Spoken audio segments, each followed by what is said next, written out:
Now we have calculate the work done by variable force. ये तो work done by constant force हमने calculate किया है, तो work done by variable force कैसे फाइंड किया जाएगा ये भी देख लेते हैं। तो स्टूडेंट्स, वर्क डन बाय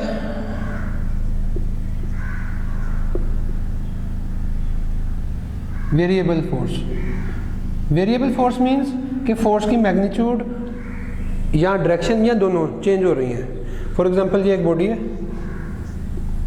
इसके ऊपर ये फोर्स ने एक्ट किया F1 और डिस्प्लेसमेंट ट्रेवल हुई डेल्टा D1। बॉडी यहाँ पे पहुँच गई, यहाँ से फोर्स ने एक्ट किया F2, फोर्स का एंगल देखें चेंज हो गया है, मैग्नीट्यूड भी चेंज हो गया, हो सकता है कोई एक चीज़ चेंज हुई हो। और बॉडी ने जो डिस्प्लेसमेंट कवर किया है वो है डेल्टा D2। बॉडी यहाँ पे पहुँच गई जी, यहाँ से फोर्स मज़ीद कोई नई फोर्स लगी, वो फोर्स है F3 और डिस्प्लेसमेंट फर्ज करें कवर हुई है डेल्टा D3। तो आप देखें कैसी सूरत में हम वर्क कैसे निकालेंगे। तो सबसे पहले ये देखें एंगल भी चेंज हो रहे हैं, एंगल्स में भी चेंजिंग आ रही है, θ1, θ2, θ3, सारी वैल्यूज़ इसमें वेरिएबल हैं। फोर्सेस की वैल्यूज़ भी चेंज हो रही हैं, डिस्प्लेसमेंट तो अपनी होती है, हर फोर्स ने अपनी डिस्प्लेसमेंट, किसी ने कम कर किसी ने ज़्यादा कराई है। तो इस ऐसी सूरत में आपके लिए सबसे ईजी मेथड ये है कि आप वर्क यूँ बजाय इसके कि निकालें कि F1 डेल्टा D1 कोस θ1 प्लस F2 डेल्टा D2 कोस θ2 प्लस सोन, सारे वर्क्स लदा फाइंड करके उन सबको nth वर्क है ये, इन सबको ऐड करें तो एक लंबा चौड़ा काम बन जाएगा। सिग्मा फॉर्म में अगर हम लिखें तो ये आ जाएगा F delta D cos delta theta, general value I करके, I की वैल्यू 1 से शुरू होकर n तक जा रही है, तो ये एक लेंथी प्रोसेस हो जाएगा। इसकी निस्बत बेटर ये है, it is better to use graphical method. इस सूरत में ग्राफिकल मेथड यूज़ करना वर्क फाइंड करने के लिए ज़्यादा बेटर है कि आप बाय पार्ट्स अलग वर्क निकाल के उनको ऐड करें। अब ग्राफ बना लें। ग्राफ ये तो था कांस्टेंट फोर्स का, वेरिएबल फोर्स का ग्राफ तो ऐसे स्ट्रेट लाइन नहीं होगा।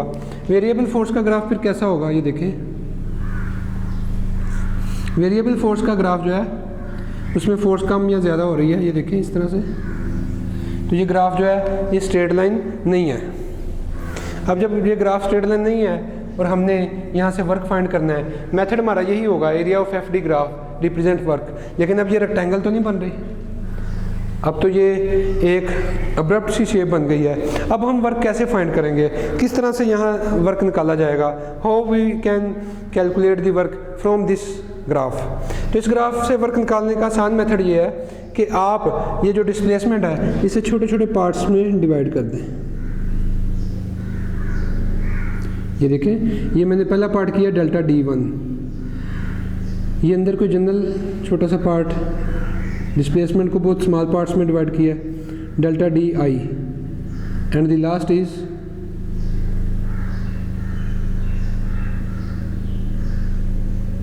Delta DN। तो हम अब ये करेंगे कि हर डायग्राम को आप गौर से देखें। तो ये जो डायग्राम बन रही है ये अप्रोक्सीमेटली एक रेक्टेंगल बन गई है, ये भी तकरीबन एक रेक्टेंगल है। वैसे तो थोड़ा सा एज इसका डिस्टर्ब है, लेकिन वो नेग्लिजिबल वैल्यू है, ये जो ऊपर नेग्लिजिबल वैल्यू होगी जो चीज़ डिस्टर्ब करेगी। इसलिए हमने ये जो पार्ट्स किए हैं ये बहुत स्मॉल किए हैं। इस्तेमाल करने से हमारी हर शेप तकरीबन नियरली रेक्टेंगल होगी।